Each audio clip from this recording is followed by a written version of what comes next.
আসসালামু আলাইকুম। আজকে আমরা শিখব ফেসবুক প্রোফাইল এডিটিং। আমরা সাইজটি নিয়ে নেই ফেসবুকের প্রোফাইল সাইজ এটা। এখন আমি নিজের ছবি দিয়ে ফেসবুক প্রোফাইল পিকচার তৈরি করব। এইটার মতো প্রোফাইল পিকচার এরকম তৈরি করব আমরা। এই জন্য এটাকে আমরা নিয়ে আসলাম। এখন যেই পিকচার দিয়ে আপনি প্রোফাইল পিক তৈরি করতে যাচ্ছেন সেই পিকচারটির আগের থেকেই ব্যাকগ্রাউন্ড রিমুভ করে রাখবেন। আমি আগের থেকেই রিমুভ করে রেখেছিলাম। এটাকে এখানে নিয়ে আসলাম। এটা দিয়ে আজকে তৈরি করব।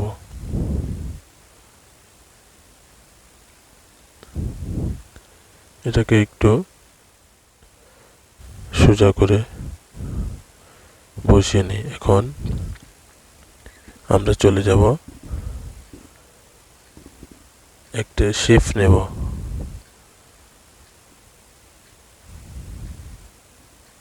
কালার এডিটিং আপনারা পিক্স আর্ট কিংবা অন্য ফটো এডিটিংয়ের অ্যাপস থেকে করে নিতে পারেন। এখান থেকে তেমন একটা কালার দেওয়া যায় না।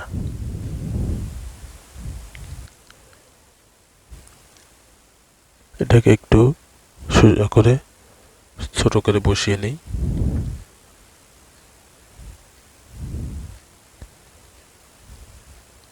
এখন একটা শেপ নিলাম। শেপটি আমরা কালারের ঝাপসা করার জন্য কাজে লাগবে।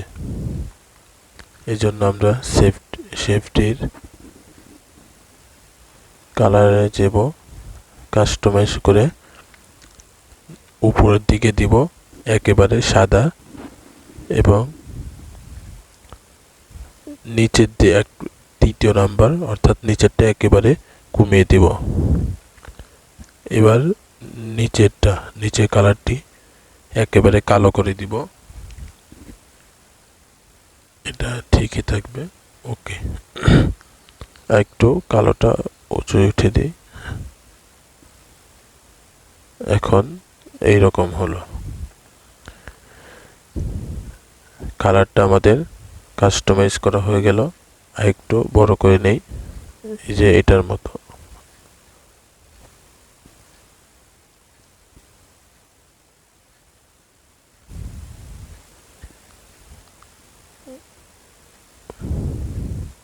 এখন এটাকে সোজা করে নিই।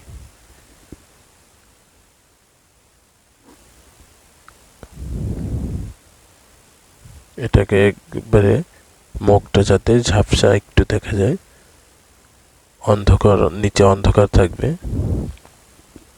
এরকম একটা ভাব থাকবে। এটাকে লক করে দেই। এখন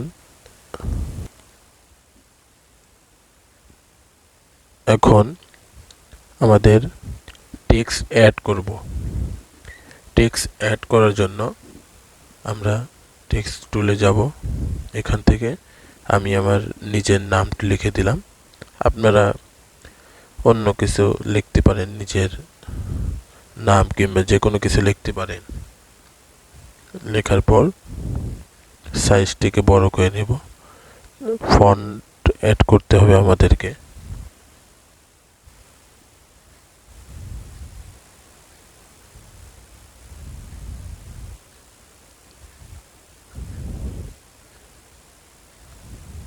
ফন্ট অ্যাড করা হলে এটাকে বড় করে নিলাম।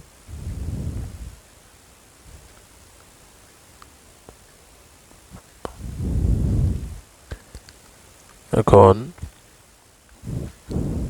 আমাদেরকে কালারটি চেঞ্জ করতে হবে। কালারটি এখানে প্রথম অক্ষরটি দেওয়া রয়েছে হলুদ কালার, ইয়েলো কালারটি আমরা সিলেক্ট করলাম। সিলেক্ট করা হয়ে গেলে এবার আমরা একটু স্টক বাড়িয়ে নিব। স্টক বানানোর পর স্টকের রংটা থাকবে কালো। এবার আমরা আরেকটা টেক্সট নিব। নেওয়ার জন্য টেক্সটে লেখা আমি গ্রাফিক্স লিখে দিলাম। এবার এটার ফন্ট চেঞ্জ করতে হবে।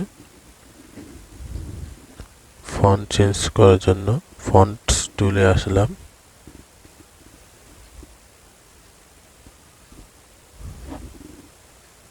এখান থেকে ফন্টটা সিলেক্ট করে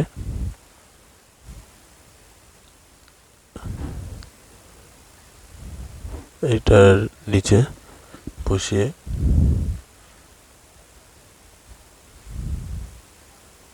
এটার স্টক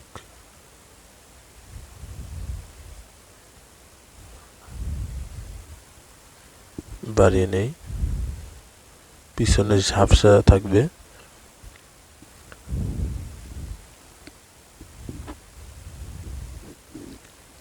এই পর্যন্ত আমরা রাখলাম। এগুলো ঠিক আছে। কালো কালার স্টক বাড়িয়ে নেই। এটাকে একটু বড় করে সুন্দর করে এটার বসিয়ে নিই।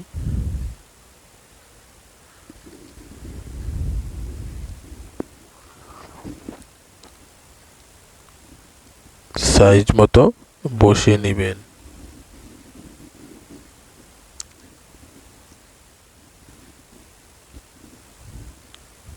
এটাকে বসানো হয়ে গেলে আমাদের আরেকটা টেক্সট দিতে হবে।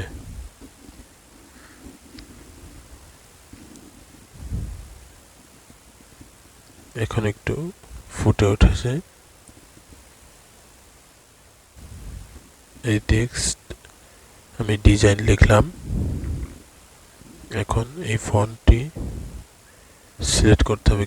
এই ফন্টটি একটু ভিন্ন হবে। এই মধ্যে এই ফন্টটি নিলাম।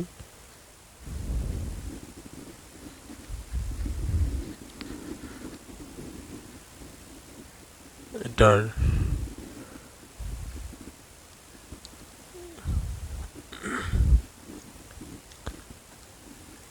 এই ফন্টটির আমরা কালার পাল্টে নেব। কালারটি দিয়ে দেব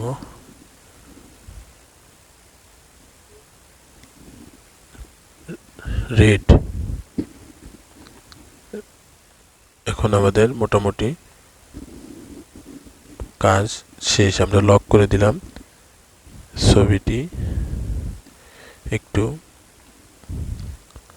বড় করে নেই।